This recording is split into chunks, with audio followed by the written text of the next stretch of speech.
Welcome to the Spike Camp podcast. Spike Camp is a free online community for hunters that support conservation. It's a great place to share stories and your experience with other hunters. As a member of Spike Camp, you get access to all of our hunting live streams, discussion channels, contests, hunter resources, and events that we host. Membership to Spike Camp is free. Our only ask is that you are a member of a hunting or conservation group before you register. Head over to spikecamp.com to join us.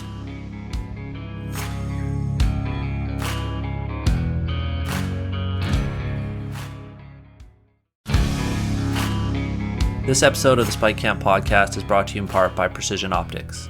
Omer and his team are the ones to trust when it comes to mountain hunting gear, guns, and optics. Precision Optics is a major supporter of conservation, and we are proud to partner with them. Head over to precisionoptics.net and tell them that Spike Camp sent you. Welcome to Spike Camp. Tonight we're very pleased to have our buddy Omer from Precision Optics on the show. Precision Optics is the premier dealer in Western Canada for pretty much all your mountain hunting needs. Precision Optics is also a conservation partner with the Wild Sheep Society of BC, and Omer and his team are huge supporters of hunting and conservation in general. So welcome to the show, Omer. Hey guys, how you doing? Awesome. Cool. Thanks for doing this. I know it's super busy for you this time of year, especially after the Wild Sheep Show. You got lots of orders to fill, and it's all good. So yeah, I kind of hit the ground stumbling after the show for sure. It was just never really catching up. And then we just had a massive load of Fierce rifles arrive today unexpectedly. We were expecting them later in the week, but I show up and instantly there's like a couple pallets of Fierce rifles. So that means whatever you're doing, you got to drop it because you got to check every single thing that arrives, right? They came all the way from Utah in record time. And then, yeah, I wanted to make sure that I had some materials ready for you guys. I wanted to give you something of substance. So we'll get to later. Those data sheets are live. Garrick was shooting those rifles on the weekend. And yeah, so that is fresh off the vine ballistic data off of a bevy of calibers. So I want to do a comparison later just so that people get the hard numbers on, you know, why you would think about maybe going to a more modern caliber. But anyway, I don't know how you guys want to proceed with this one. I mean, it's a subject that I've covered many times in different ways. You know, we're talking about a modern mountain rifle. And there's many ways to approach that, but I could literally talk about it like for like 12 hours straight. There's that much. I know for sure. So I don't know if, sorry, go ahead. Well, I was just going to say, yeah, I mean, I think it's definitely more than one episode to really be fair and honest to the, you know, the community and to, you know, the gun nuts of the world, because there's so much to cover and unpack. So I thought we would kind of, one approach I wanted to take was, you know, kind of cover the spectrum on budgets to start with. You know, you guys sell so many different brands and makes and models of firearms and optics there. And I know you're really choosy about the brands that you support and carry. So maybe we could just, for a few minutes, just talk about, you know, the process in which somebody would come to you and ask your advice on choosing a rifle. And we could start with, you know, the lower end on the budget scale and, you know, just treat it as if it was someone new to hunting just walked in your store and talk about that. And then we can kind of circle back as the conversation evolves. Sure. And I want to lay down a caveat that sounds like an easy out, but the reality is, okay, you can get as refined as you want when it comes to an Alpine rifle. And I have literally made everything work. And that's not an exaggeration. You know, I have the guy that's like, here's my credit card, basically deck me out, versus the guy that's like, here's, you know, Husqvarna 308 that my dad gave me. That was his dad's gun. Can I use this? Like, am I able to, what do I need to do here? Or I want to use this. This is what I want to do. Sure. I haven't done any mountain hunting lever actions yet, but that's something that I'm sure will happen at some point. Someone's going to have a 30-30 year. Something cool, and they're going to want it decked out in a way with an optic to make a shot at a given distance. Yeah. But at the end of the day, any caliber within ethical boundaries, any rifle, any scope is viable. It really boils down to how you use it, obviously. Okay. So pushing that aside, within the context of what people need to be aware of if they're new to it, or if they're, they're an experienced hunter and they've gone on a sheep hunt and they're like, okay, whoa, I'm used to a 200-yard point blank zero. I need to stretch out a little further. Okay. There are some ground rules that need to be thrown down in both terms of the composition of the system and of the actual components. Okay. So to get at a very basic level, given the context of what happens during an alpine hunt, the environment, the things you run into, the amount of time you can be out there, what can happen afterwards. When it comes to firearm, I think that you should really focus on guns that have synthetic stocks, not wood, and have a stainless metal finish rather than just a blued from a durability perspective. But it also comes down to a functional perspective. So that's a given. When it comes to magnified optics, again, I'm an archery hunter at heart. I killed my first 2 sheep with a bow. I think about everything as an archer, believe it or not.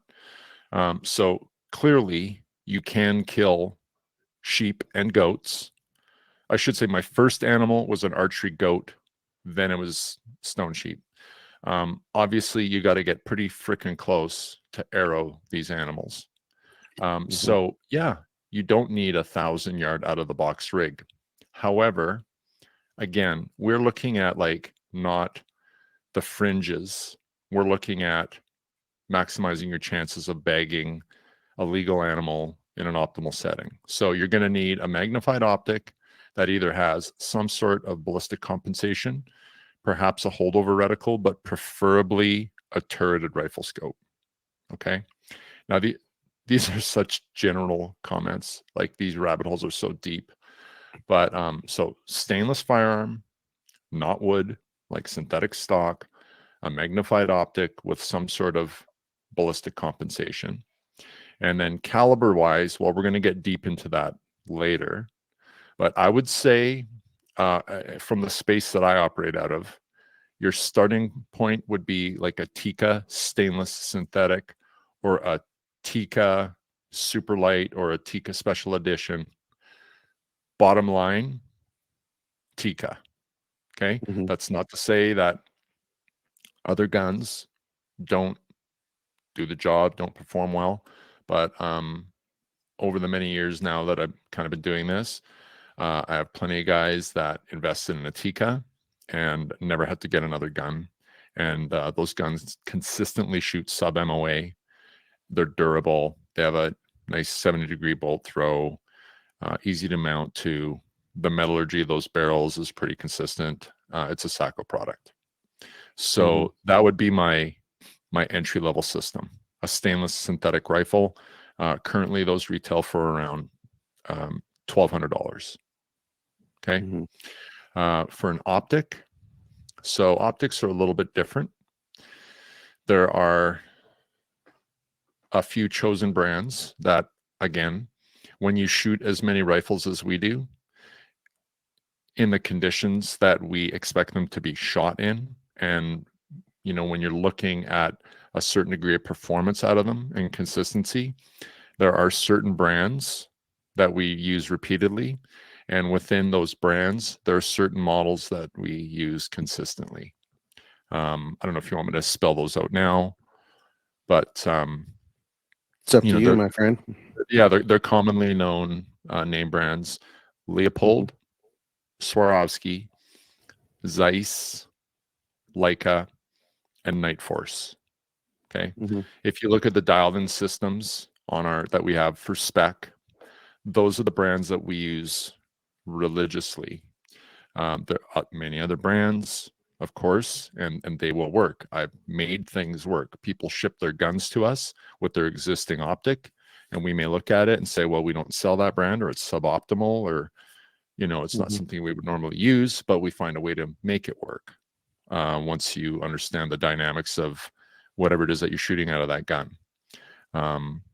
So, if someone was to come to me and said, okay, look, I'm not sure, I kind of got into this alpine hunting thing, or, my brother-in-law or my brother or my friend or my spouse really wants me to go with them. I have this, and I look at it and I'm like, okay, no, that's not appropriate. You're going to ruin that rifle. I would say, okay, so a stainless synthetic Tikka, just a basic Tikka, and like a Leopold VX3 HD 4.5 to 14 by 40, or in a 3.5 to 10 by 40, or maybe a 50 objective if you want. And someone would say, okay, specifically, why that scope? Well, I would say the VX3 HD for a few reasons. It has very serviceable glass. It has a locking ballistic compensating turret, a CDS ZL. So CDS is their compensation dial system. ZL is zero lock. So it has a dead stop mechanical zero that the turret drops into, and it has a locking position where you have to press the button to release it so the turret won't move accidentally. And those two zoom ranges, 3.5 to 10 or 4.5 to 14, are adequate for point blank to seriously like 700-800 yards if you're having to take a shot. And you can also get a custom yardage turret for your specific ballistic characteristics for free. So 1,200 and say, I think they're not, you're looking at that Tikka for $1,295, a set of Tally lightweight mounts for $64.99, and I think a 3.5 to 10 by 40 CDS ZL Leopold VX3 HD is, I think, around $900. So you're just over $2,000, and you have really a system that gets you 80% there. Okay, for sure. Yeah. So that would be for me bedrock. Yeah, and I would say when you talk to most hunters that are fairly new to the business, or new to the mountain hunting space, that's a popular setup. I mean, that's my kids are running Tikkas and Kimbers, so same sort of idea. And that the CDS system on the Leopold, I think when they added that zero lock, I don't even know how many years ago now. It hasn't been that long, but that, to me, that really set the stage for Leopold to go to the next level. And I mean, you just look at the range, right? We can talk about that if you want to, but the range of options you have with Leopold, from, like you said, from that VX3 right on up to the Mark series and everything else. I mean, you really can't go wrong. And again, I echo what you're saying on the Tikkas. I've owned dozens and dozens of them over the years. My kids all learned to shoot with them, and I don't think I've ever had one that really didn't shoot. And if it did, it was probably the user more than anything. But anyway, just wanted to add that. Yeah. So again, I would say that's bedrock. That's where we would start, or end for a lot of people, right?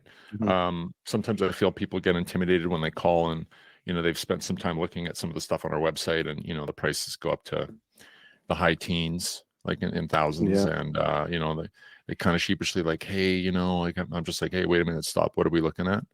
Like, well, I don't want to waste your time. I'm like, no, we're not wasting any time here. Like, what is it you need the gun to do? And then we work through it. And at the end of the day, like, hey, I mean, there was a gentleman who called yesterday and he was ready to buy Gunworks, and I ended up selling him something, and he could buy as many as he wants, and he that's what he wanted. But I ended up talking him into a completely different setup that was like a fraction of, like, I want to say a third of the price. And he took exception to that. He was very, very, very kind in what he said, and then I explained to him why, and he gets it. So it's for me, it's more about, like, what are we going to set you up with that's going to lead to success. And I sure don't like buyer's remorse, me personally, as a business owner. I want people to feel that, like, they got their money's worth. So I could sell Tikkas all day long and be pretty happy about them. And same with that scope. So now when you step up from there, okay, when you step off of that lily pad, there are big reasons why, and this is where I get excited about guns and optics, okay, because it leads to the places that really drive me to try to put systems together, or I'm attracted to systems or guns or optics that fulfill those things. So the most important thing to me, again, I don't want to burn all of our time here, but the most important thing to me about a shooting system is shootability. That's the most important thing to me. It's more important than velocity or foot pounds or the efficiency of the projectile or all these other things. It's shootability. What does shootability mean? It means how easy is it for the shooter to make a shot with a high degree of confidence, a high shot hit probability, and after the shot, how easy is it to either maintain or regain sight picture?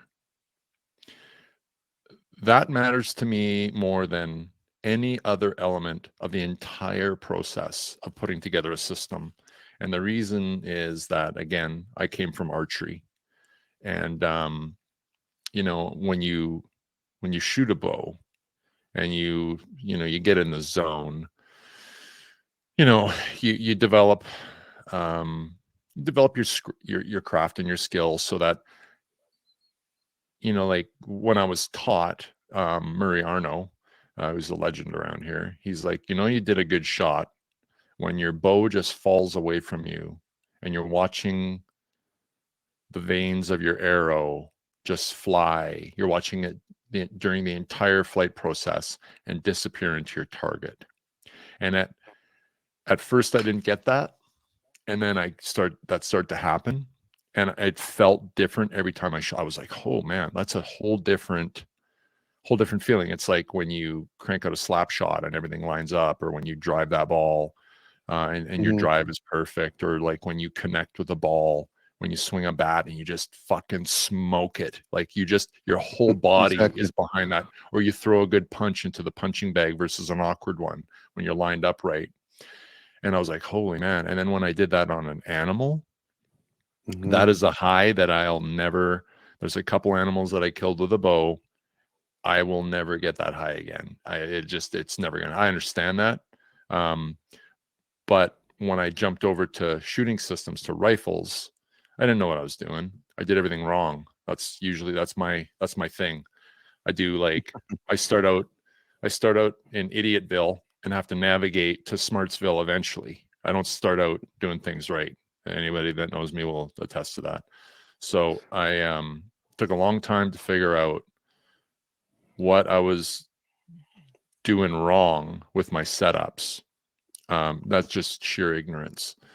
So to jump over to a shooting system that replicates what I was describing as an archer, you need a system that, again, allows you to maintain or regain sight picture. Okay, that is very important. It was especially important to me because the majority of my alpine hunting, particularly for goats, not for sheep, but for goats, because nobody wanted to go with me, was all solo. And so I found myself yeah. So I was packing a 338 Lapua around the mountains, killing goats. Okay, like I said, Idiotsville. And then then I created a better system. Then I used a Blaser Jager, a wood stocked blued rifle, destroyed it, right? And then I started using Fierce, and then I put together my ultimate mountain rifle, which was a Fierce CT Edge 30 Nosler, 26-inch barrel with a 2-inch break, and a Swarovski Z6 5-30, because that was like the lightest, most blown out system I could possibly put together. It was hyper accurate. Hugh Vaillancourt from the Quebec factory, he built that for me himself as a gift, and it was a fucking amazing gun. But then I started noticing stuff. Like, man, I pulled a trigger. Like, whoa, what happened, coach? Did I get him? You know, Yeah, like exactly. there was no way to get back on target, and you know, it really came down to, I shot this one goat. It was a long shot. It was like 6 and change. Pulled the trigger, and my gun jumped, and I like came back down. I cranked right down to 5 power, and I'm looking around, nothing.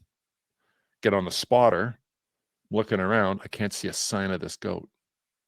Like, not so I sat there for a while. I'm looking around, can't see nothing, can't see anything laying down, can't see it that it took off or anything. I'm like, oh my God, okay. So then I'm pacing around, and you know, anyone that's been to Stewart, it's a very foreboding place. I was there by myself, late October, so it's lights out at 5:30. So you know that you're in for a long, long night. And I'm like, man, I have to fucking go up there. I have no choice. Like, not a hope in the, you know, there's no alternative. I have to go check. So that takes quite a while, right? And I get up there and the goat's dead. And I'm like, oh, thank God, right? And after that, I'm like, man, something needs to change. And so, and I tried a lot of stuff. I remember I had conversations with the folks at Inside Arms. Those guys know their stuff. And but they dealt in heavy guns, so I gave, it was Andy, and I gave him kind of my prerequisites. And at that time, he just, this was a few years back, he couldn't get there, right? Unless it was a 6.5. And we'll talk about that a little bit with caliber selection, but that was just a no-go for me. And so it took a long while until we started playing around with 7s, and then you know, the 280 Ackley and the 7 Somme, and then now you know, not only do we have a pretty robust caliber selection, but it's more the technology, stock design, muzzle brake design, choosing a wise optic, you know, with long eye relief, good field of view, things like that. So that's what drove me ultimately to figuring out, you know, shootability for me, right? The industry was doing it. I didn't invent shit. I was just like trying to like put these things together. But now, you know, I'm pretty comfortable in recommending certain calibers and rigs and like weights and components, so that you are, you know, getting that you're using a rifle system that allows you to find your target quickly, allows you to place that bullet where it needs to be, allows you to either control or regain your sight picture and make a follow-up shot. Because at the end of the day, my overriding concern is an ethical, efficient kill. That's the most important thing here. There's nothing more important than that. Okay. We're hunters, right? But I think that, you know, the longer you spend in the space, and the longer you certainly spend out there looking at these animals, you develop, sure, there's the bloodlust, there's the hunt, there's the desire for completion, there's the desire to, you know, fill your freezer, all these things, but you also develop a reverence for these animals. Nobody would spend the kind of time and energy that they do with these conservation groups like Wild Sheep Society BC, Wild Sheep Federation, just to stand around and tell a bunch of lies and drink beer, or watch, you know, some drunk maniacs do a backpack race where they probably break their ankle and fuck up their season, or just you know, get a deal on stuff with raffles. right? It's Mhm. more, it's way more. There's a spectrum, but for some of us, it's pretty close to a, an ethos, a dogma, or a religion. And Yeah, exactly. yeah, so I have a deep reverence for these animals. I admire them. I've spent many hours just staring at goats doing their thing. And, the last goat that I didn't kill, like I got even 400 on him. I dry fired on him twice. He was as dead can be, but I didn't kill him Mhm. because I didn't want to. There was no need. I've got a ton of, you can't see them, but it looks like a avalanche on the wall. There's so many goats. A And lot if of I white kill it, there. yeah, if I kill a goat now, there's got to be a reason. It was about head count for a while there. I was like, I'm going to kill a goat every year for as long as I live. And then that changed after a while. I'm like, I'm going to Mhm. go goat hunting every year as long as I can live and can.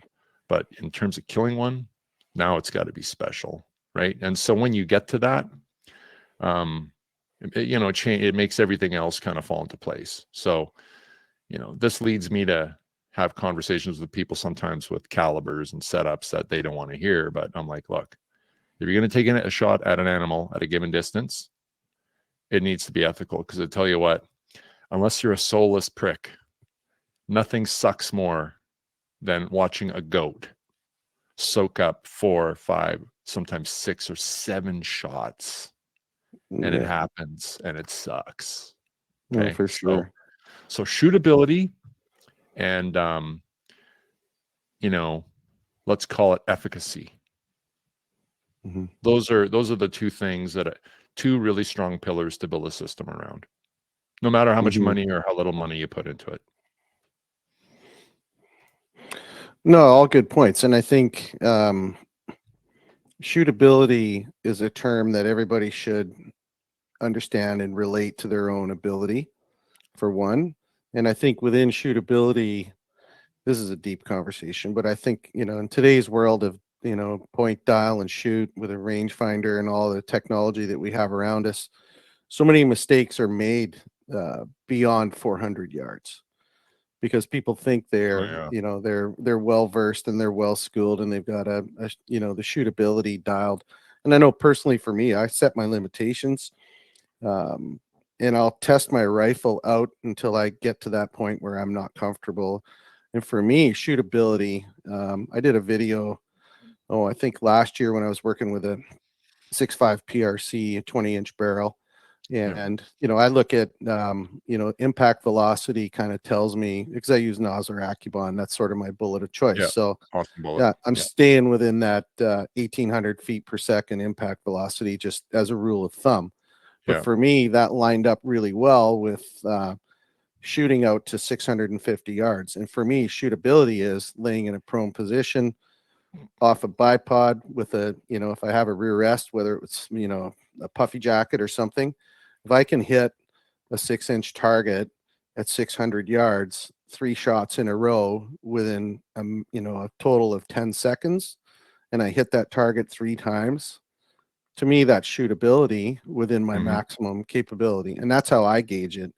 And if I can't hit that target 3 times in 10 seconds, which would be that goat standing broadside at 600 yards soaking up lead, then I have no business shooting an animal at that range. And that's just me. That's my personal sort of opinion on it.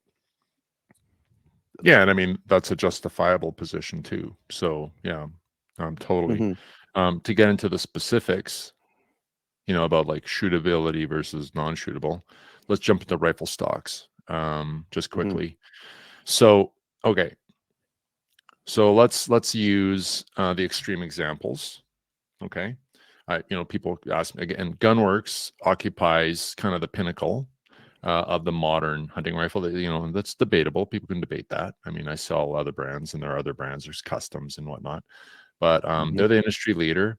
Aaron Davidson is an innovator, an engineer, an inventor, and he has pushed a lot of things that were just kind of ideas into science. Okay, like ballistic turrets, yardage turrets, ballistic compensation. Okay, he made that stuff accessible with companies like Huskama, and now with his Revic optics and electro optics, but specifically the rifle stock. People ask me, so are these gunworks worth it? And I'm like, absolutely they are. I wouldn't sell them if they weren't. Yeah. But there are degrees of utility out of them.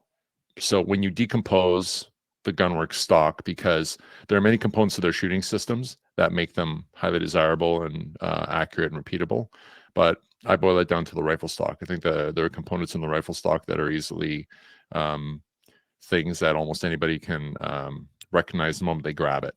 So let's take a gunworks stock, and we'll compare it to the Tikka, the base Tikka synthetic black Tupperware stock.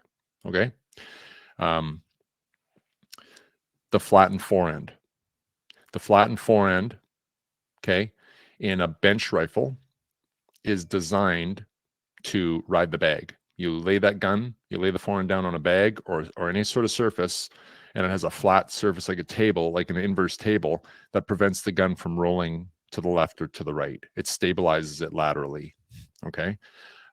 So when you're looking at rifle stocks, and the purpose of this little discussion right here is to identify key points to help you when looking at a firearm to say whether or not, or when you're holding it and assessing it, whether or not it has these elements that are going to promote your ability to shoot it versus just looking cool. Because there's a lot of rifle stocks that look bloody cool, but do they deliver the goods? Well, that takes a little bit of digging. So a flattened forend. Now, Gunworks does it eloquently in that it's like angular on the side, so it's not big and wide and bulky. It's just enough flat so that when you put it on a shooting bag or on a bench or on a log or on your buddy's shoulder or on your backpack, the gun doesn't roll left or right. It stabilizes so you're not fighting it. Okay. Number 2, the negative comb. So what is a negative comb? Well, in its simplest, we're going to contrast it to the Monte Carlo stock. So the Monte Carlo stock is the classic Weatherby Mark V stock, where the butt pad seems to be like kind of low relative to the barrel. Mm-hmm. Okay. So if people think about this, if you grasp this concept, it's going to help you control recoil and muzzle rise and figure out what guns work for you. So no offense to Roy Weatherby, whoever invented the Monte Carlo stock. I've never actually looked into that. But if you think about a firearm this way, when the explosion happens in the chamber, right? Gas goes in one direction, out the barrel. The gun goes in the opposite direction. Okay? Now, the greater the differential between that torsion point where that kinetic energy happens in the chamber and whatever the gun is butting up against, the greater that differential, the more likely that firearm is to kick upwards. So think about it. I don't know if anyone can see my hands, but if like the business happens here, so there's backwards pressure here, and the butt pad is like down here, when this pushes back, it's going to kick this way. For sure. Yeah. Right? Whereas like if the butt pad and the anchor point on the shoulder is here, when this comes back, it comes straight back. It doesn't really kick upwards. Okay. Seems simple, but there's so many stocks that don't do it that way. Mm-hmm. They just don't. And a negative comb stock, not just the Gunworks Climber or Magnus or Verdict stock, a lot of stocks out there that have it. The benefit of it is it puts the brace point on your shoulder more in line with where the kinetic energy, where the back pressure happens in the chamber. So the barrel doesn't kick up. That's called muzzle rise, right? There's a few factors that create and others that dissipate muzzle rise. Muzzle rise it's a bigger enemy than raw recoil when it comes to shootability. You take something like a 416 Rigby, okay, in a properly designed firearm, it has pretty immense foot-pounds of recoil. But Yeah. those guns, those dangerous game guns, are designed to push backwards. Why? Yeah. Because when you have a several thousand-pound critter coming at you, your follow-up shot is kind of important, right? Absolutely. Yeah. So negative comb, very important. Also, that negative comb, that upward arcing buttstock. Okay, so when a gun recoils backwards, if a stock is flat on your face, as the gun comes backward, your face rides it. Yeah. Your face is not going to move back as quickly as the gun does. There's a big jolt, and then you kind of catch up. But if your face rides that butt pad, the cheek comb, there is a greater sense of recoil. It feels like there's more recoil than there is. Okay. With a negative comb, your face kind of comes off the gun. So there's a decrease in the perceived or felt recoil. Mm-hmm. It's subconscious. They've measured it in foot-pounds. No, that motherfucker's kicking the same amount, but it feels less, right? So if it feels like less recoil versus feels like more recoil, well, if something feels like more recoil, it's more likely you're going to flinch. If you flinch, that means you're not going to shoot well. If you don't shoot well, you ain't going to shoot much, and you're not going to get better at it. So that you're going to negative flinch comb, in the field. Yeah. yeah. So that negative comb does two things. It reduces muzzle rise inherently, and number two, it reduces perceived recoil. Okay. The steep toe line. Now, the toe line is the underside of the stock. Okay. So some guns have a very flat toe line. Others have a very steep toe line. What's the advantage of a steep toe line? Well, when you're using a rear bag to support your gun, or like, a rolled up jacket or something to support the rear of the of your rifle, that is more important than having a bipod. Okay, having a properly supported butt pad underside of your stock that you can press down into and secure your reticle wobble is more important than a bipod any day of the week. Okay. And if you doubt that, just try shoot a group with your bipod and a rear bag.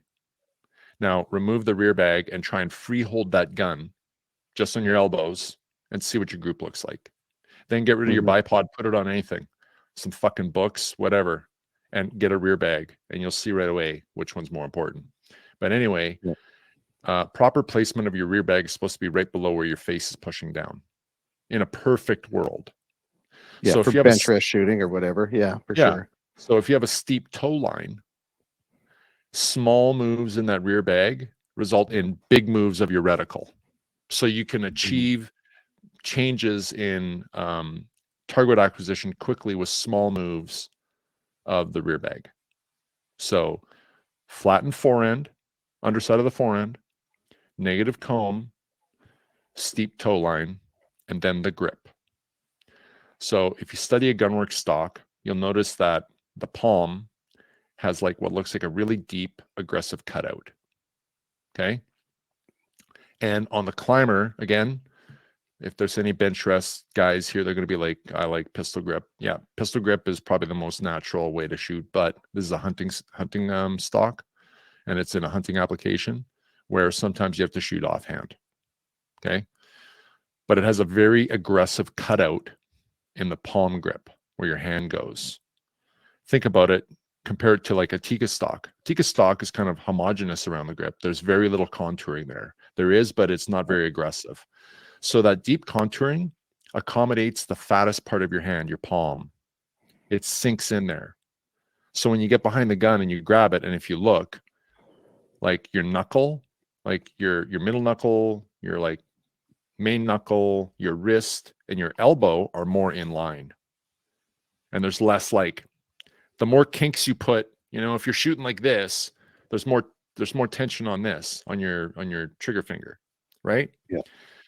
Next, it has a hybrid thumb shelf.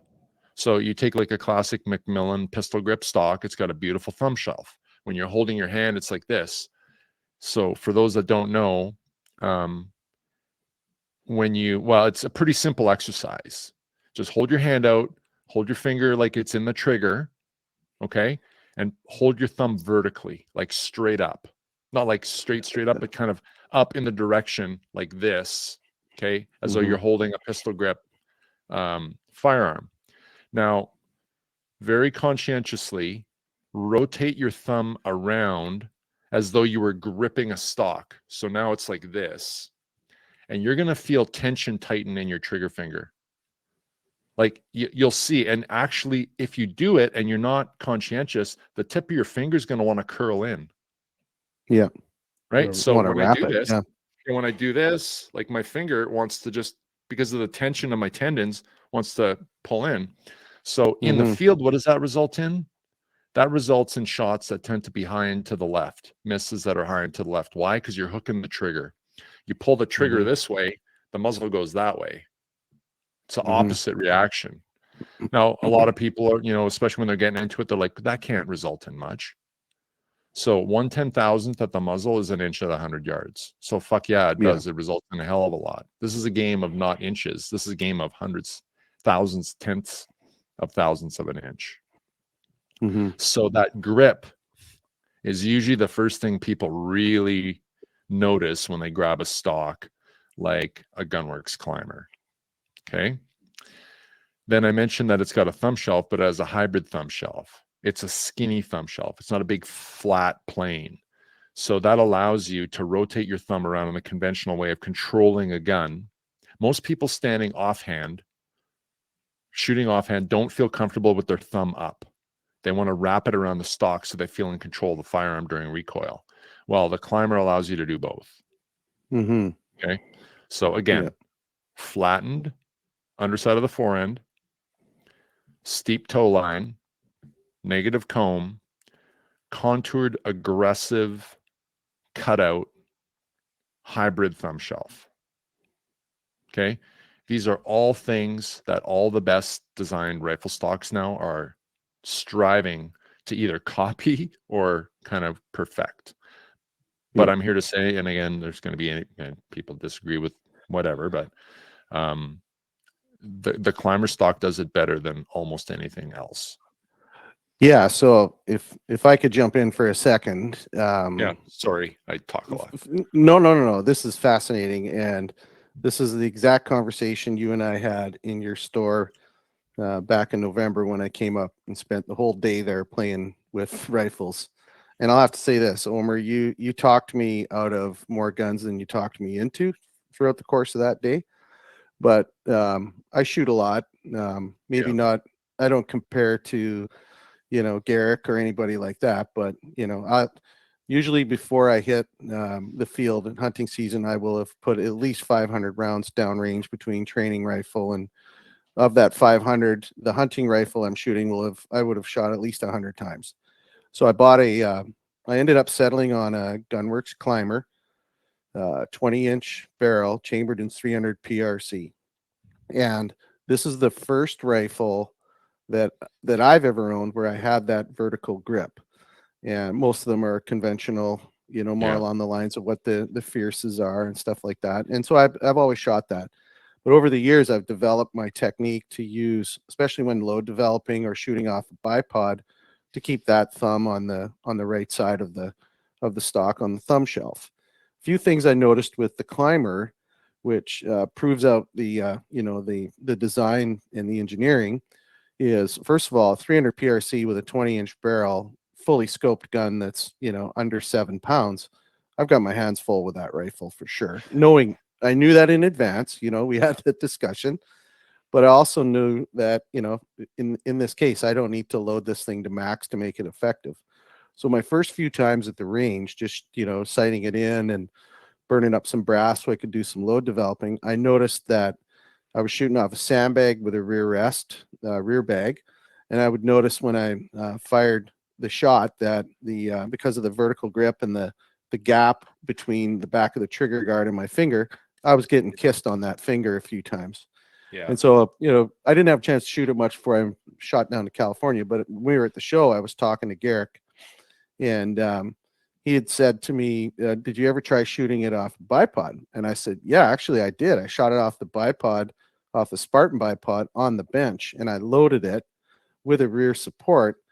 And two things that I noticed just in that application: one, I didn't get the stroke on the finger when I was shooting off the bipod, and as soon as I fired that shot, even with the 300 PRC with a 220 grain bullet, I was right back on sight picture, more or Yeah. less on sight picture at 100 yards. So the Yeah. negative comb, the thumb shelf. The other thing I like about the thumb shelf is on the climber is right behind the where the back of the bolt would be. There's actually three positions for your thumb on that Yeah. rest. There's That's three right. little lines there. So Yeah. it's a hybrid in so many ways. So didn't mean to derail that, but No, I mean not that at all. negative comb, that's a lively rifle to be Yeah. shooting. Yeah. And again, it's coming straight back. It does jump a little, but it's right back. When it's on the bipod, I'm right on sight picture after that shot, more or less. So, I mean, that's beautiful. I mean, that almost feels scripted because you're like really demonstrating kind of what I'm trying to talk about. And in conjunction with that, I know, but what are you running for an optic on that? That has got a VX6 3 to 18. Yeah. So I mean, okay. So I'm sure people can listen to that. I mean, if there's any value in that, but when you're looking at rifle stocks, okay, like forget everything else, forget the caliber right now, forget the caliber, forget the optic, look at rifle stocks, and you can sort of like, they're not going to say, like, you're not going to go to the website and they're not going to say, oh, we've got a this, we've got a that. The smart ones are starting to do that. Okay. But you're going to have to dig around. Like if you can't go and buy a Gunworks, okay, you're going to dig around and you're going to look for those elements. They're out there.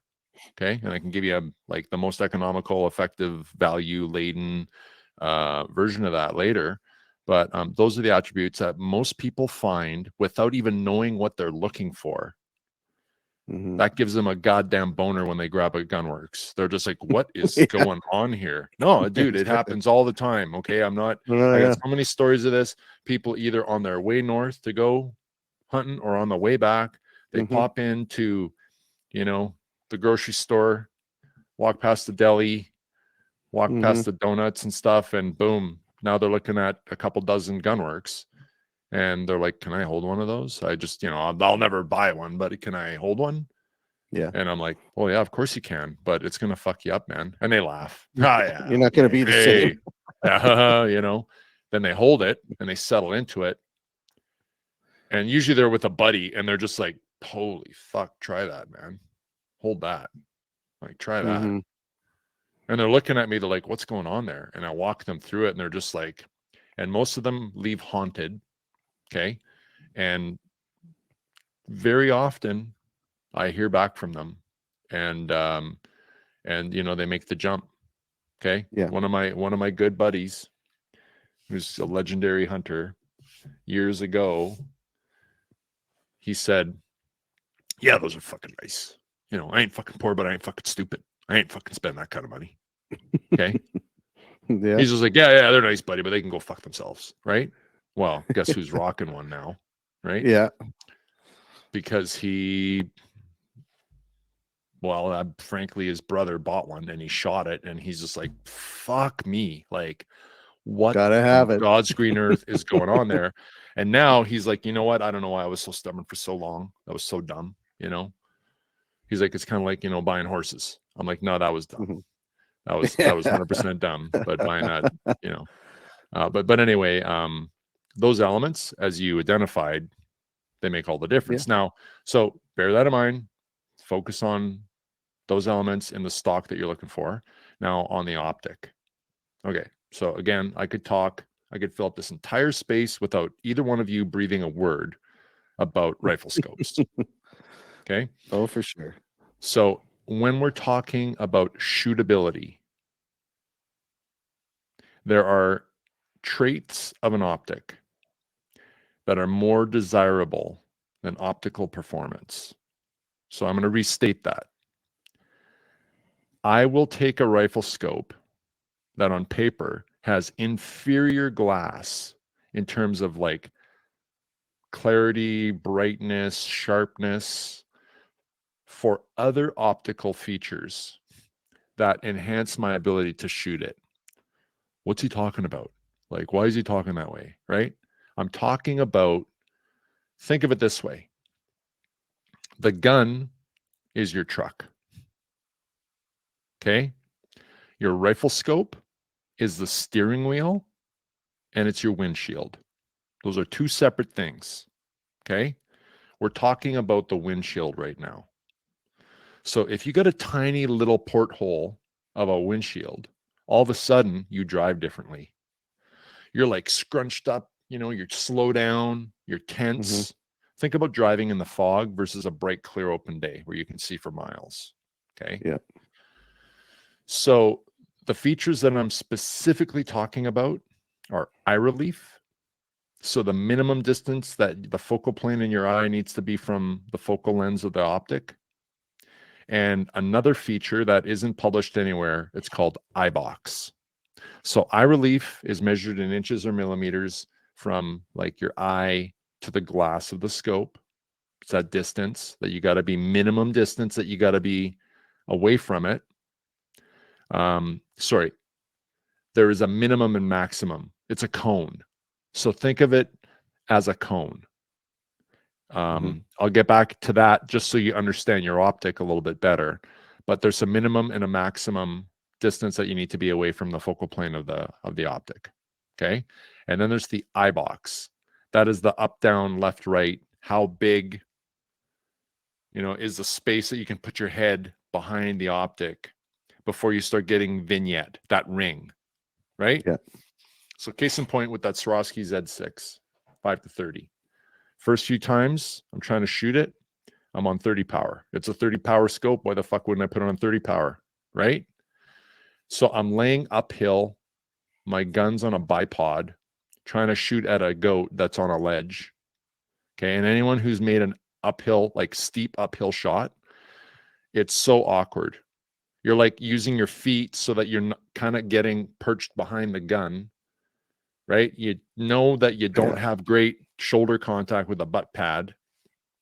Your face is no longer, so it's no longer like here's the ocular of the scope and here's your eye. They're no longer like this. It's like this. Your optics pointed like this, and your face has now rolled forward, so you're kind of looking like that. So you're fighting vignette the whole time and actually trying to stay on the outside of the minimum of the eye relief. Okay.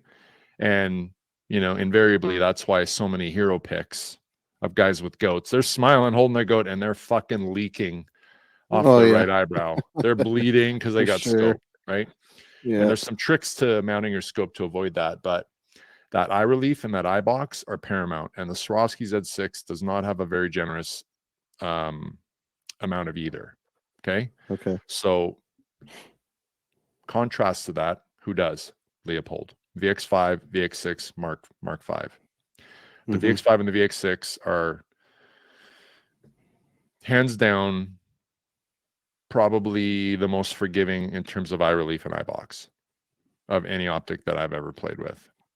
And the sweet spot is in the VX5, the 3-15x44, or the 3-16, the 3-18 in the VX6. Okay, those are the sweet spots.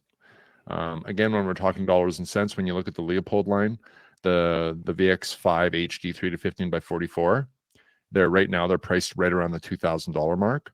The moment you step off and go to the 4-20x52, it's like $3,000, right? So you're still going to get huge price increase on that, because it costs them more to produce that scope. So, when I'm talking scopes with people, I will often tell them like, hey, you know what, like instead of looking at that one now, it makes sense to look at that one. Okay, we're sacrificing a little bit of this for that, but money wise, it makes more sense. So anyway, the Leopold VX5 3-15 is easily my most recommended scope. And quite frankly, it's not just me. Okay, so I stood there on Saturday. Was it Saturday or Friday? Anyway, every day's a goddamn blur. Last Friday or Saturday. Well, I mounted all 3 days on the weekend, plus Friday, Saturday, Sunday. but I literally did the same thing. I was like stuck on repeat. I was like a skipping record. I did exactly the same build 5 times in a row. Wow, cool. It was a Fierce Rogue 300 PRC with a VX5 3 to 15 by 44, just one after another, after another, after another. And I think only a couple of those people that I advise on that, it's known. It's a known thing. But that scope is not the brightest. It's you take a Z5 3.5 to 18 by 44 Swarovski and take a Leopold VX5 HD 3 to 15 by 44. You put them side by side. The Swarovski is way brighter.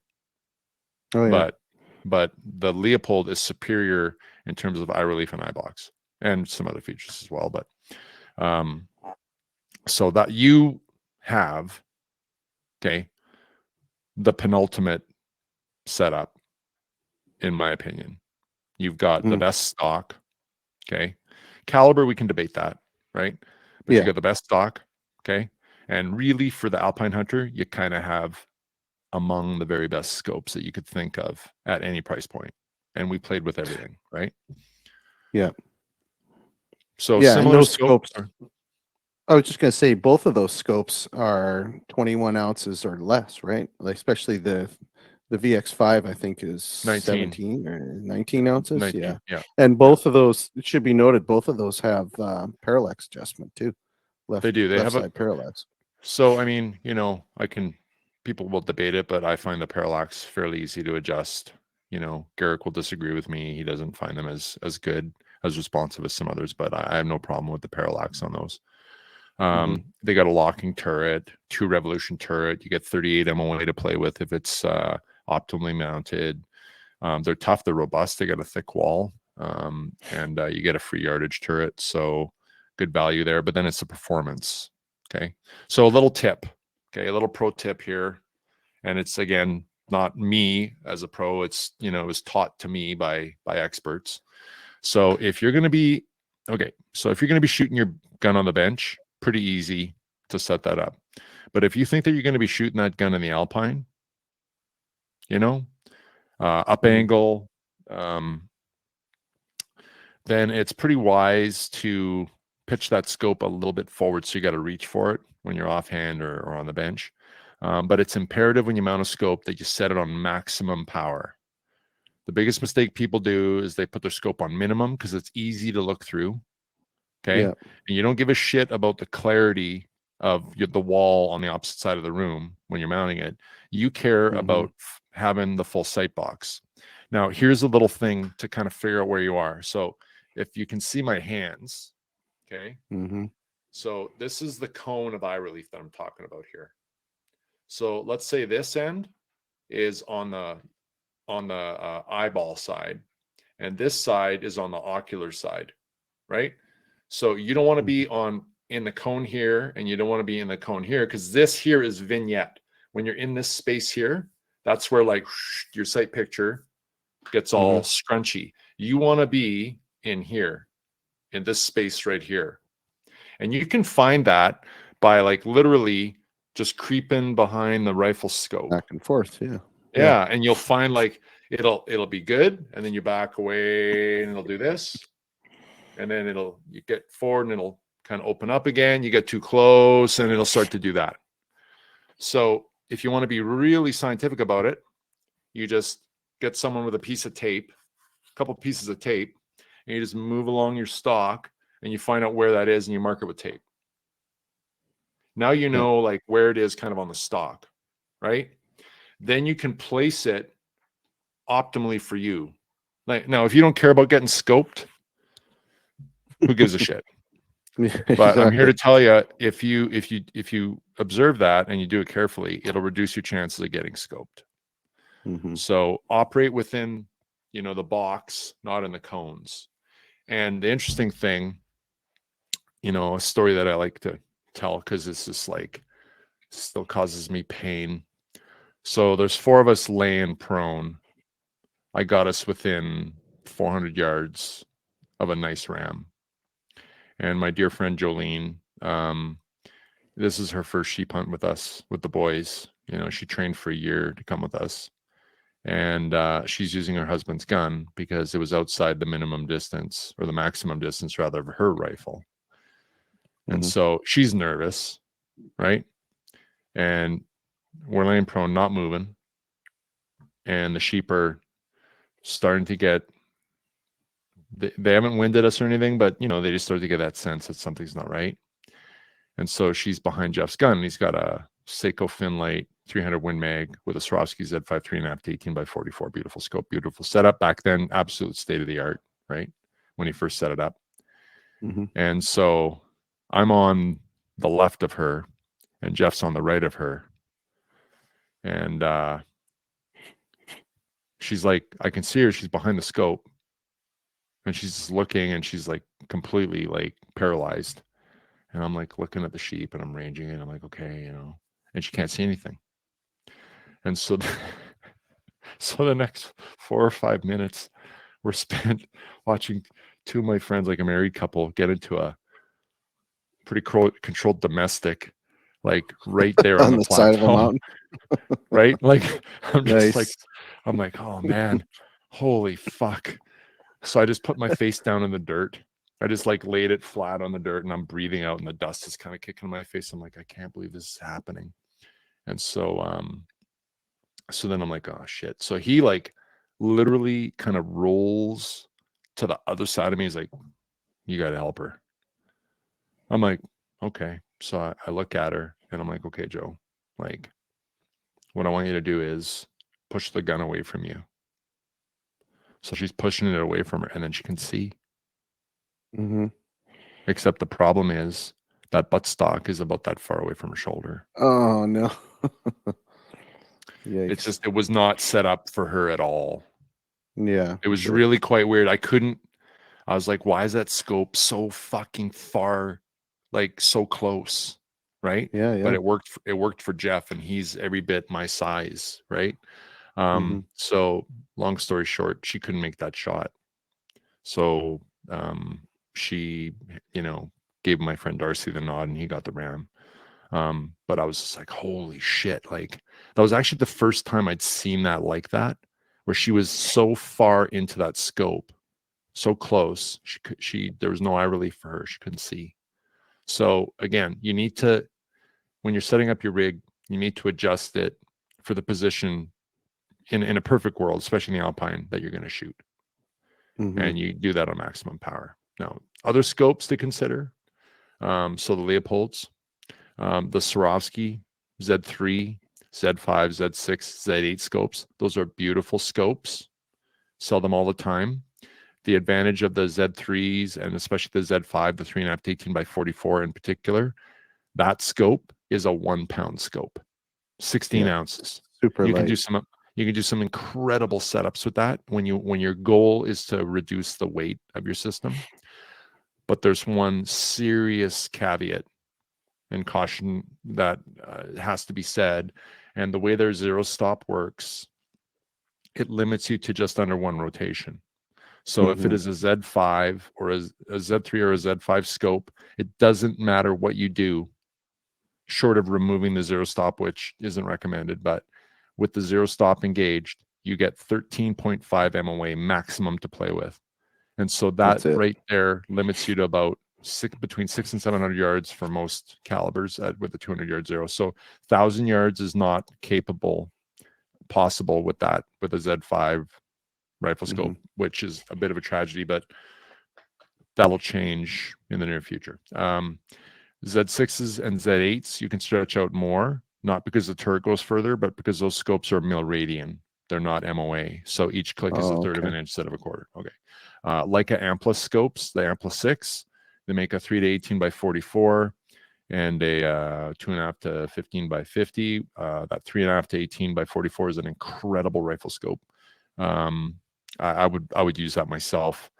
Doesn't have the eye relief of the Leopold, but I love the glass. The adjustment's super crisp, has illumination, all this great stuff. And then Zeiss Conquest V4s. They make 4 to 16 by 44, 4 to 16 by 50, 6 to 24 by 50. Fierce Firearms, that is our #1 scope. It's been that way for 3 or 4 years. Basically, it has the guts of a Night Force, so it has an erector system that is repeatable. as a Night Force optic. It has superior glass to a Night Force or a Leopold for that matter. Amazing second focal plane reticle selections. And they have utterly repeatable turrets. They're lightweight. They're like, 19, 20, 21 ounces. And they're priced well. And then Night Force NX8s.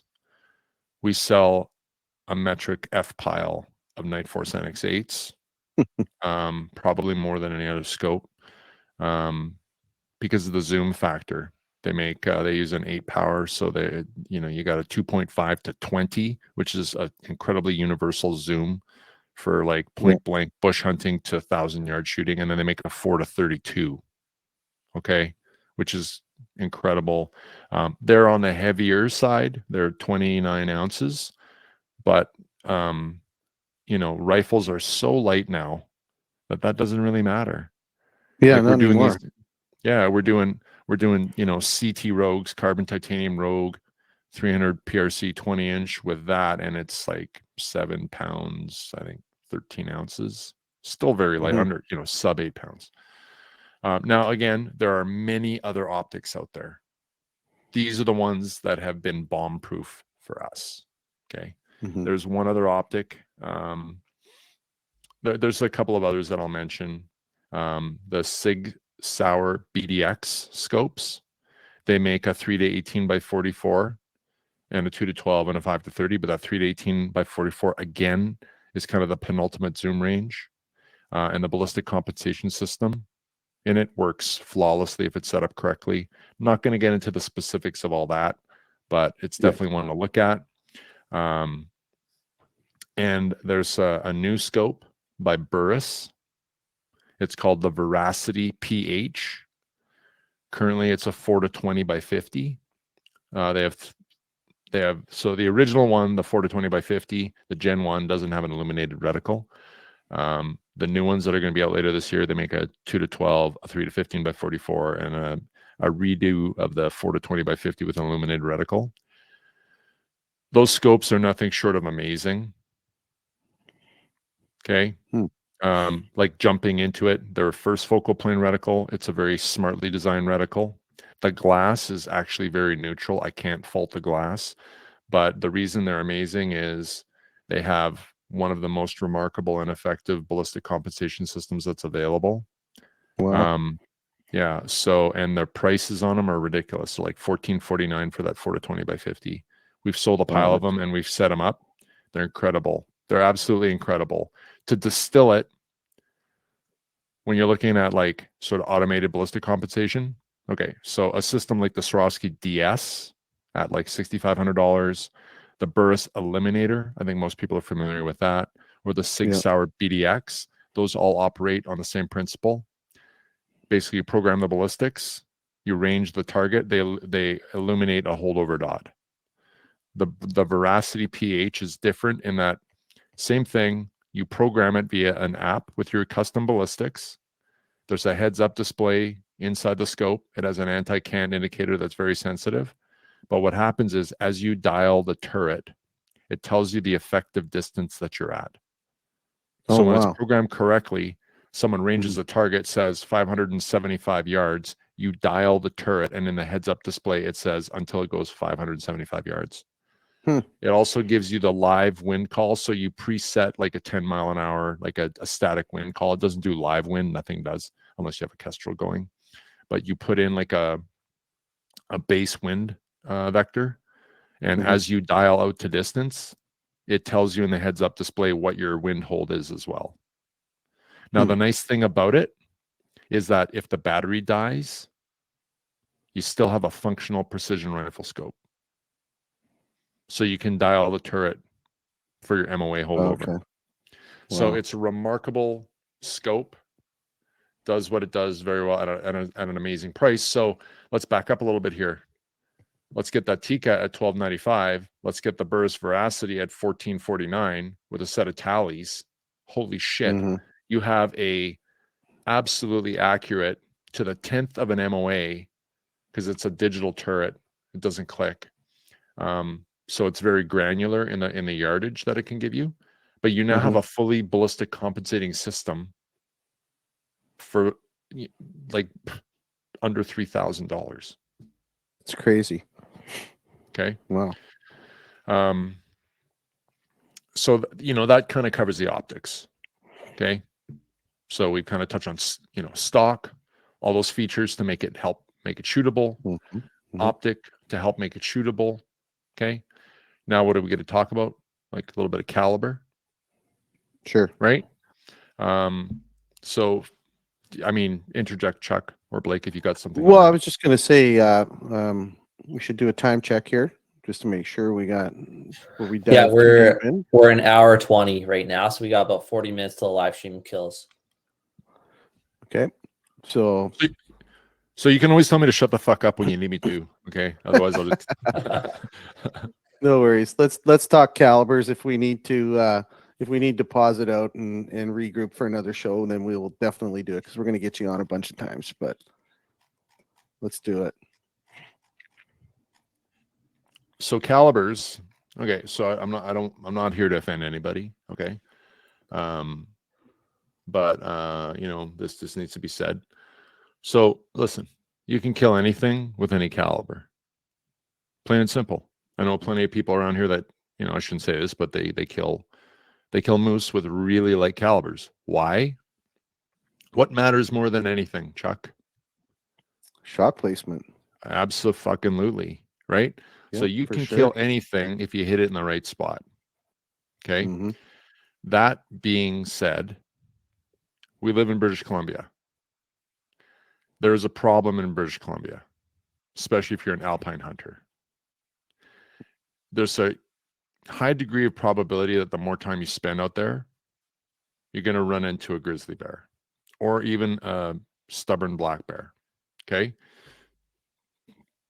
So, the whole concept of grizzly bears requires thought in terms of caliber and actual bullets. Okay. And we'll touch on that. But I do not, me personally, I don't feel comfortable. I took a 6.5 once. It was a 6.5 PRC. I took it on a remote sheep hunt. That whole thing that you were talking about, hitting a 6-inch plate in under 10 seconds.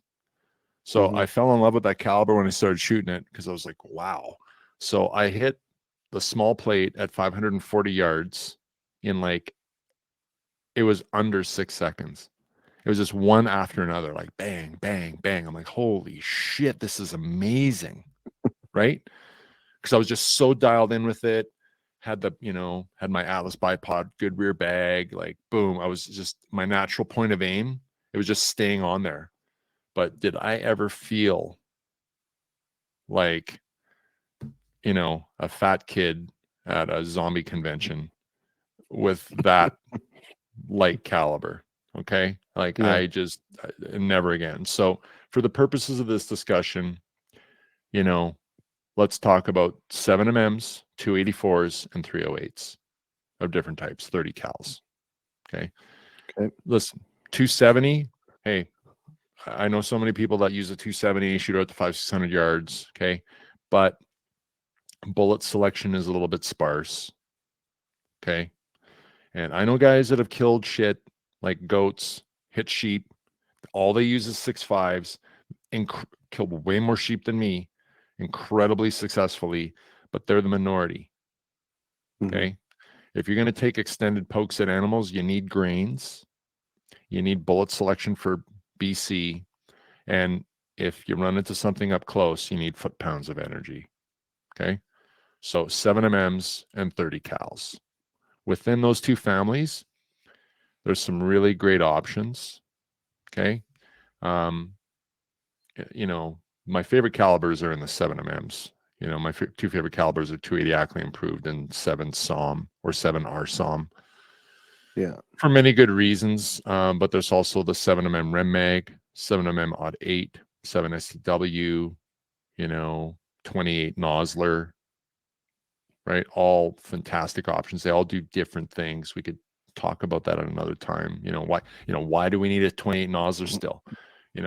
Is a 7 SOM dead? Is a 7 PRC all it's cracked up to be? Is a 7 Rem Mag any good? Yeah, they're all good. Depends on the setup, Yeah. Just to delve into that quickly, I still bring in 7mm rim mag in Gunworks and Snowy Mountain rifles. Why? Because sometimes people are set up for reloading. Sometimes they just want cheap factory ammunition.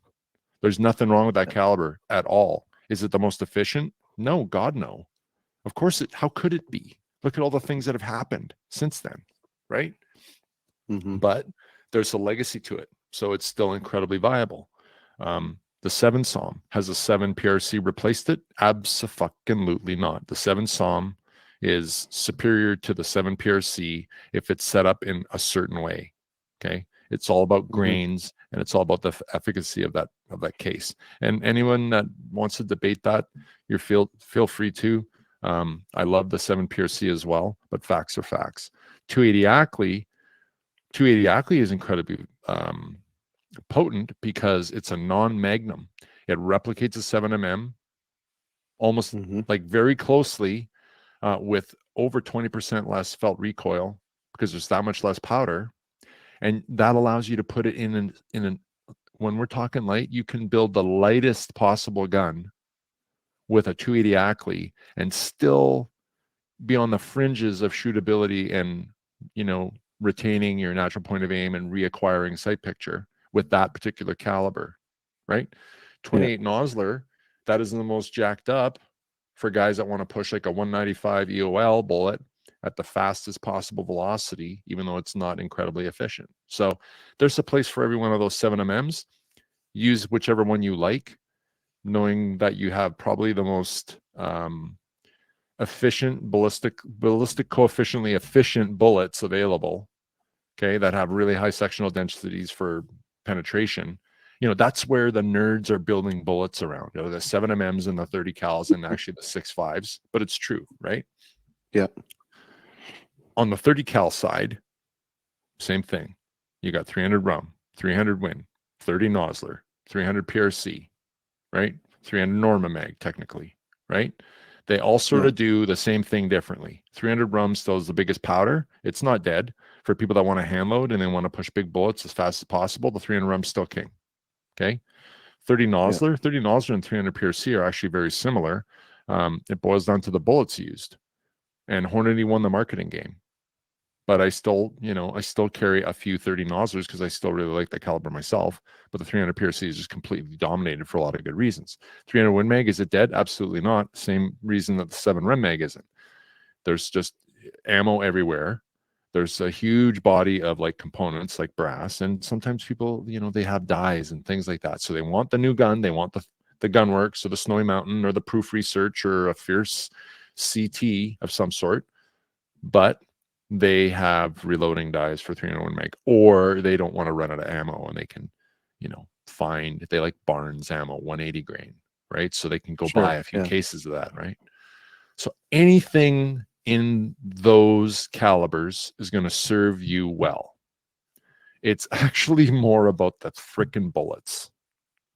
And we don't have endless time, but I think if we spend a little time looking at those charts, some lights will go off. Okay. So the first one that I want you guys to bring up is the comparison of the 7 PRC and the 300 Win Mag. Okay. Let me know when you bring that up. Pulling it up on the screen. There you go. Okay. So this was an actual comparison that I did for a gentleman. He's an older gentleman. He's in Ontario, and he was very, very excited about the first batch of the Fierce CT, the Rogues that we got, particularly the 20-inch barreled ones, which is the top selling gun that we have right now. Okay. So that's actual data that my friend Garrick shot.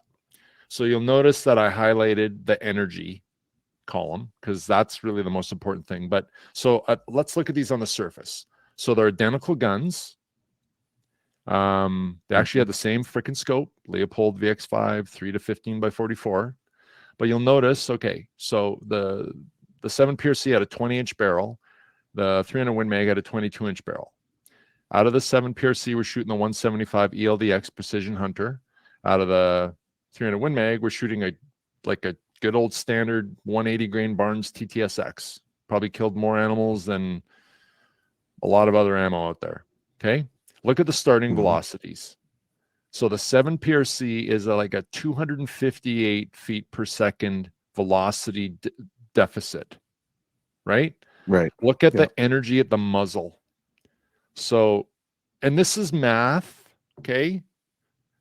We're going to get into what those bullets do downrange maybe another time, but we're looking at the base math. Science math doesn't lie unless we're talking about politics. So you look at you look at the starting energy. The 300 Win Mag is like destroying it, almost 700 feet foot-pounds more energy, right? But now scroll down. So this gentleman, sorry, I should stop. So when I sent this guy his gun and his data, he was freaking out at the velocity. He's like, whoa, 2,650 feet per second? Like, I wanted to use this on like elk at like 400 or 500 yards. I said, yeah, no problem. He's like, oh, maybe I should go with a 300 PRC or something. I said, just let me send you some information. So I sent him this chart highlighted as it is, and I showed him that at 575 yards, they have the same hitting power. Wow. Hits like kinetic energy. Now the bullets are very different. We're going to talk about that later, but you can see what happens with ballistic coefficient. It starts to take over.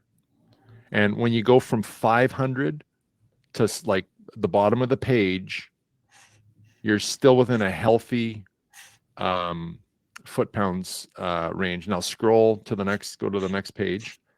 So now look at 750 yards. So the projectile that started at 258 feet per second slower and is 5 grains lighter has 100 more foot-pounds. And now look at 1,000 yards.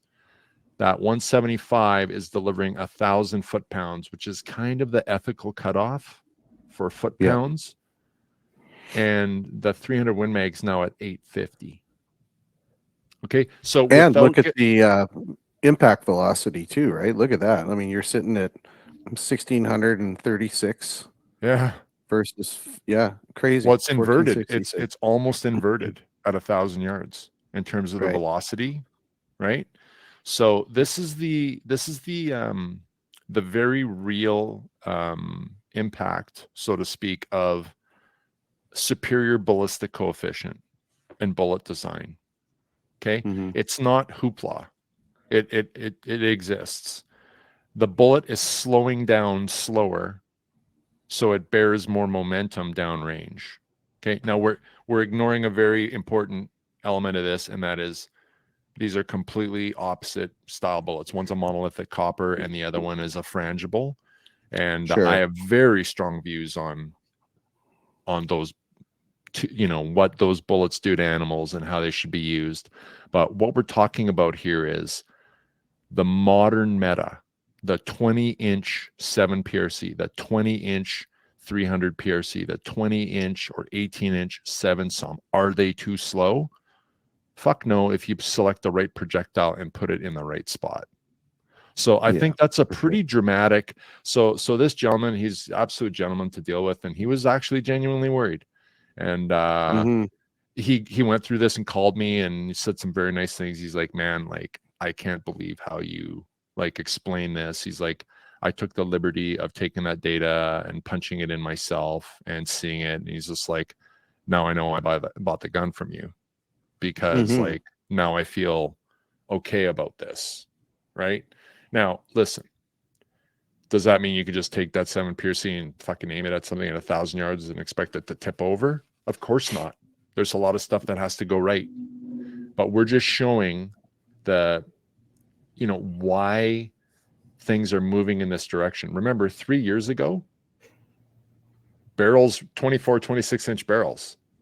Oh now, yeah, absolutely. Now it's like 20-inch, 22-inch. That's the meta. I ordered myself an 18-inch barreled rifle. Paul at Snowy Mountain Rifles is doing things that get me so excited with 18-inch barreled guns. It's amazing. So now you get this super light, compact system that doesn't get hung up on everything, and it's delivering the kill power. So that one is, I think, a pretty good, old dog, new tricks kind of expose. One of the most modern bullets, the 175 ELDX with an old standby. Yeah. Right. Oh, So that's now, awesome. if you want to jump to, so this is an apples to orange, right? We're comparing an ELDX to a solid copper. So now let's look at it a different way. You're probably going to like this one. So go to the one that compares the 300 PRC bullets. Yeah, blow that up. So again, this is very real data. Garrick shot this rifle for this gentleman. He shot it on Sunday, so it's pretty fresh. So it's a 20-inch CT Rogue. Again, VX5 3-15 by 44 on it. And he shot the 3 available factory loads that we have right now. That's the 190 CX on the left, the 212 ELDX in the middle, and the 225 ELDM on the right. Now look at the velocities. Starting velocity for the 190 is 2814. Starting velocity for the 212 is 2748. And starting velocity for the 225 ELDM is 2591. I know a lot of guys that when you talk 30 cal and you're talking sub 2600 feet per second velocities, the 2 words that come out of their mouth are like, fuck that. Like, too slow. Well, yeah. But just wait. You'll see how things shift. Look at the starting energy. So the 190 CX and the 225 are just about the same, despite the differences in velocity, and that's owing to grains. The ELDX is ahead. Jump down to 500 yards. Now look at them. Actually, look, 475 is the tipping point. At 475, okay, the 190 is like just about 300 feet per second, 300 foot-pounds behind the other two, and the ELDX and the ELDM are now tied. Remember that there was a 150 something feet per second difference between the ELDM and the ELDX. And then look at the bottom at 1,000 yards. So the 190 is right at the 1,000 feet per second minimum. 1,000 foot-pound kind of minimum threshold for terminal ballistics. Yeah. And the ELDM, which was way slower, is now traveling faster and hitting harder than the ELDX, owing to ballistic coefficient. So before you get too excited about velocities, both good and bad, you need to look how that translates into downrange, both like adjustment requirements for your scope and foot-pounds if you're looking at like a maximal distance for engagement. It's pretty surprising, actually, when you run the numbers. You would never think that, you look at velocity on the surface and you're like, oh man, this one's going to own. But then downrange, it completely flip-flops. Like 40% more kill energy at 1,000 yards with the ELDM than the CX. Again, let's just pretend that those bullets are the same. Okay, we're talking about delivered kinetic foot-pounds downrange. What those bullets do, very, very different. And we'll talk about that later. And then the last one, so this is comparing the 4-column one. There we go.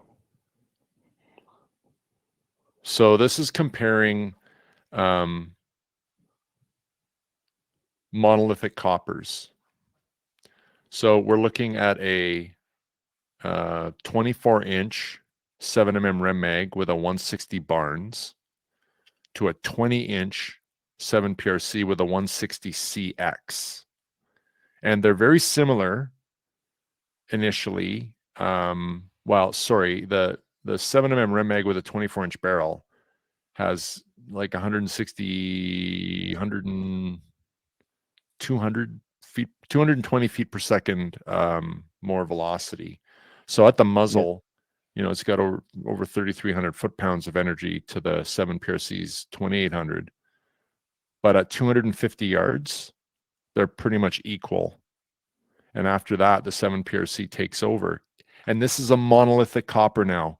We are apples to apples. This is not an ELDX to a monolithic copper. This is a 160 grain CX to a 160 TTSX or TSX. And it's owing to the ballistic coefficient. So again, jump down to 1,000 yards. Go to the next page. Yeah. And you'll see they're both under the 1,000 minimum. But even though the 7mm Rem mag with the same grain of bullet started out 220 feet per second faster, it's like 340 foot-pounds lighter in kill energy. So now someone would say, well, I can take that 160 CX and use that in a 7 Rem mag. Well, damn rights you can, and you probably should. Yeah. And then we do the same thing with a 300 Win Mag and a 300 PRC. Now, the 300 PRC has two distinct advantages. It has a superior ballistic coefficient, and it's got 10 more grains. And once again, you could take that 190 CX and use that in your 300 Win Mag. So big reveal. Is this a discussion about calibers, or is this a discussion about bullets? Well, well, in theory, they should be in the same breath, right? When you're looking at it this way. So, I mean, the whole purpose of this, though, is to get people to think it's not just about the caliber. Yeah. It has a lot to do, if not more so, with the bullets. Now, would a 20-inch 300 Win Mag deliver the same velocity as a 20-inch 300 PRC? Would a 20-inch 7 Rem Mag deliver the same velocity as a 7 PRC? Well, I'm going to let hand loaders play with that, but I'm going to tell you, no, they won't. No, they won't, for sure. So there's efficiencies in these new cases. Yeah, I mean, and it's interesting too. You touched on this earlier in the discussion. When people are making their choice of caliber, if they're a hand loader in particular, or even if you're buying factory ammo, it's more of a factor today than it was 10 years ago. But you really need to think about availability and supply chain issues you might have with your ammunition, or case in point, bullets. Like how many times did I phone you in the last 5 years asking if you had any Nosler bullets coming in? Like, it's ridiculous. It's depressing. Right? It's depressing. Yeah. I mean, it's getting better, but it is a little frustrating. Yeah, for sure. More than a little, actually. Yeah. Oh, no, for sure. How are we doing on time, Blake? We must be getting down to it, hey? Yeah. We are at we only have about 15 minutes left, so we're probably got to start working towards wrapping this up here soon. But we have some questions too, right? You want to rapid fire some questions Omer's way from some of the guests and stuff? Well, just before we do that, big surprise. We're going to have Omer back on for a bunch of different episodes. And we talked about this a month or so ago when we brought you on as a brand partner onto the platform. So this is a sort of a episode number 1 with Omer, but we're gonna come back and get deep in the weeds on a bunch more of these bunch more of these topics. So Blake, why don't you start with some questions for the men? Just got to point out, those who saw the blue can, it's not Bud Light, it's Canada Dry. Yeah, that's for sure. I didn't think it'd be Bud Light. All right, buddy, go ahead, Blake. Okay, so Omer, you can give as short of an answer or as long-winded as you need with some of these, but we've got about 7 or 8 questions. So first one great. is looking for best caliber in glass for backcountry BC mule deer hunts, range out to 350 yards. So at that distance, you have just a huge plethora of options. I mean, I'm going to say something like, honestly, like a 308, 30-06 if you want more hitting power, 270 win. Those 3 are phenomenal. You could go to a 6.5, no problem. But those first 3, absolutely. I really like 308 and 30-06 when the engagement distance is 300 yards or less. I just think it's so ethical. It's easy to shoot. You can get a youth or a woman to shoot that rifle, a smaller stature person, and it's incredibly ethical. There's a great selection of bullets, and there's a lot of guns that are available for it. Glass, I would say, the VX Freedom.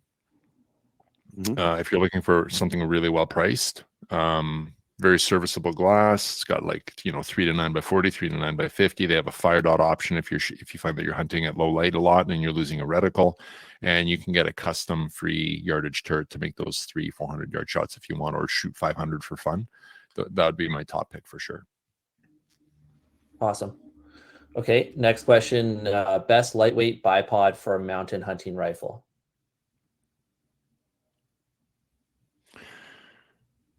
So there's two. The Atlas, like the BT46 or the BT65 or the BT10. I've played with all of them, and the Atlas is it's unbeatable because it's machine tough. It's never going to break down on you. It's a couple ounces heavier. It may seem heavier when you're holding it, but they're proven, and they're a precision shooting bipod versus a bipod that is for making a shot. And there's a big distinction there. So that'd be my top pick. Number 2 would be something that emulates it. Okay, like the Fierce carbon fiber bipod, really well priced, $285. They're durable, quick detach. It's got the same mechanical functions that the Atlas do. There are others on the market, like Spartan Precision makes a great bipod. I quite like them, except for the fact that they don't fold up, and you're having to store it somewhere. And I've had customers that were very frustrated because they lost them. Unfortunately, it happens. So I like a bipod that is on my rifle, not on my backpack. That's 200 yards back there. Oh, but the fucking sheep's there. What are we gonna do? I'll fucking put it on my. I missed. Oh shit! Right?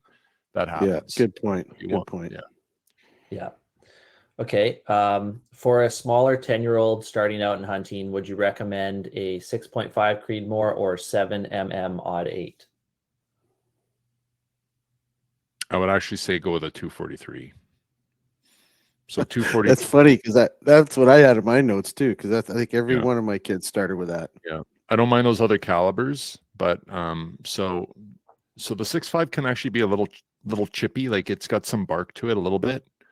7mm on 8, man, that's an awesome caliber. I mean, the nice thing about that caliber is like you can hunt almost anything with it. But I'm just really, as a kid, that his first rifle that I shot was a 300 Weatherby with no hearing protection. I like to start him out right. Like my son Jack, all he was allowed to touch was a 22. Nice. We'd go to the range, and that's the only gun he was allowed to touch. And then when he decided he wanted to shoot something else, we talked about it and we brought it out there and he shot it. Then he decided I want to shoot something else, and he worked his way up, and he's a fucking deadeye and he's got no flinch. Okay. So I would say 243, honestly. Yeah. Awesome. How do the SFLs compare in optical clarity / performance to the NL or ELs? So the NL has the widest field of view of any binocular on the market right now, in that brand, and they're swirl bright, so they really, really, really catch people. That field of view is really hard to get around. That being said, the SFL or the SF, because there's a difference there. The Victory SF is Zeiss's top binocular. The SFL is the SFL. So I would rank them. I would go NL Pure, SFL, Swirl Vision, EL. Why? There's lots of reasons there. I mean, if you had to choose between any three of those, like you're already in the Playboy Mansion. Doesn't matter which door you choose. You're gonna be happy. Okay, it's all good. You're leaving with a smile. but if we were to say the Victory SF, so the difference between the Victory SF is the Victory SF is made in Germany, the SFL is made in Japan, kind of like the Zeiss V4 Conquest scopes are made in Japan versus the V6s, which are made in Germany. There's a slight difference in the glass formulation. I would say that the SF is kind of a superior binocular to almost anything in terms of ergonomics and overall optics, but that field of view with the NL just blows people away. You get that 12 power, that 12 by 42 with the forehead stabilizer. It's a bit of a revelation. You're like, the difference between 10 and 12 power when it's stabilized is pretty significant for most people. Awesome. What's the best range finding binoculars for the money and glass Like quality? a Geovid bottom, like hands down, like not debatable. Like a Geovid 10 by 42. There's nothing that comes close to that performance value quotient. Nothing. Awesome. What is the most popular mountain rifle currently? Fierce Carbon Rogue 7 PRC 20-inch. Like hands fucking down. We just got another big pallet of them. About 100 rifles showed up today, and they're just gonna start flying out. There was a lot. It looks like there's a lot of 7 PRCs in that, but like there's not enough. I've tried to order enough, I think, for this year, but I don't think it's enough. But that is hands down the most popular mountain setup, and with good reason. The Rogue, the Fierce Carbon Rogue, gives you the highest value for dollar and performance quotient I've ever seen in a rifle. They're awesome. So Okay. $2,980 for a Carbon Rogue. So a special edition Tikka now is $1,900. So the difference there is that the Rogue gives you all the exotic calibers in the short barrels. Okay. Carbon fiber barrel. So match grade carbon fiber barrel with a C3, like the so I see a question here from this Kevin gentleman. I'll answer him in a second here. And you get a carbon fiber stock. They're lighter. They got an inset forend rail. They got flush cup slings. They're a 3/4 MOA guaranteed rifle, but they actually shoot better than that. Kevin, so the difference between the CT and the carbon is that the CT stands for carbon, as in the carbon fiber barrel, and T, titanium, for the action. You're talking about 5 or 6 ounces. So if you're really weight driven, then yes, but otherwise I would say no. And there's something that has to be said about titanium actions, and that is that in general, they do not feel as smooth as stainless actions. They never will, because of the natures of titanium, and that really bothers some people. So I'm inclined to say, hey, listen, here's the bottom line. You buy a 20-inch 300 PRC Carbon Rogue, put almost any goddamn scope you want on it, you're going to be under 8 pounds. And that's one thing we didn't really talk about: shootability and weight. And the magic number is 8 pounds. You want to be around 8 pounds. We can go way below that. Hey, Chuck, like, what's your gun weight? Oh, 7, 300 PRC, right on 7 right now. Yeah, a pound lighter than that. That is significant, right? Yeah. So you can do it. It's light enough. Okay. Like I always used to say, don't cut weight, do fucking squats. Like, Yeah, exactly. yeah. Exactly. Omer, why don't you take Andre's question in the chat too? He was I asking just you, saw that. I just any saw experience that now. with folding Yeah. stocks? Andre, yeah, absolutely. So folding stocks, especially the Hunt 26, they're a revelation for some people. I used to be averse to them because folding stocks are very snaggy. The Hunt 26 isn't that way. It's got smooth lines. It's not hollow. It doesn't get hung up on stuff. I got one of my best friends. He owned a bunch of fancy rifles, and then he got a folding stock Element 4 chassis, and he just absolutely loves the ergonomics of it. And he loves the fact that he can fold it and put it on his backpack. Now, here's the whole thing about folding stocks and guns in general, and it goes back to grizzly bears. Your gun needs to be on your fucking shoulder or in your hands or in a sling that's like a Kaferu gun bearer or something that's accessible, or you need to have like some sort of defense firearm, because your gun's on your pack. If you've ever run into a grizzly bear, it's usually about 3 seconds. Half of that is you not even realizing what the fuck is going on, except that there's this giant hairy thing that is either woofing at you or like moving in your direction. You have no time. Period, in a sense. I know that sounds dramatic, but just try it. Just give it a try and you'll see, right? So folding stocks are awesome for, you know, getting into a plane, putting in your backpack if you need to. I certainly would encourage people, especially the ergos. The ergonomics of them are phenomenal. But again, it's just my PSA is like your gun needs to be accessible. Right on. So we got what, 3 minutes left, eh, Blake? Getting there? Yeah. We got 4 minutes left, 5 minutes left. So I'm just gonna draw the winner real quick for our prize. So we've got a couple people from the chat. I just added into the random draw. So we've got 11 entries total, and the person that won is 8th on the list. So that is Grant Isles. So I'm not sure if Grant's in the chat right now or not, but he sent in a message on his Instagram that Omer already answered. So Grant, if you're not here, I'll DM you and we'll send you the $50 Precision Optics card. Awesome. Cool. Well, man, yeah, as predicted, Blake called me this afternoon. He says, "What do you want to do about like notes and script?" I said, "Well, I'm going to write something, but I don't need one because I know how this is going to go. Because Omer comes locked and loaded, ready to rock, and it's great. This is exactly incredible. what I was hoping. So, we are going to get you back useful here soon.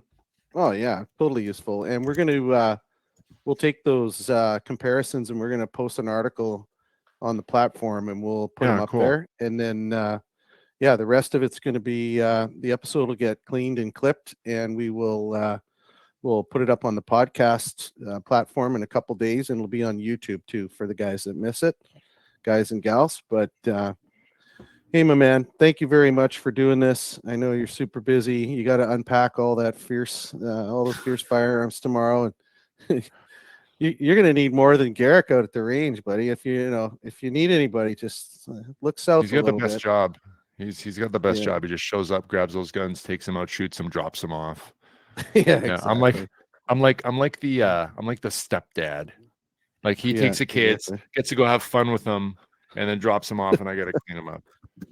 Yeah, exactly. All right, man. Thanks, Omer, once again. Yeah, no problem, guys. My pleasure. Precision Optics is the place to go for all your cool shit, man. That's what I always tell people. Awesome. All right. I love what you guys are doing. All right, man. Well, I'll be in touch and we'll get you on for the next one here in a few weeks. Okay. Sounds good. Good night, night, everyone. Thanks, Omer. Take care. Yeah.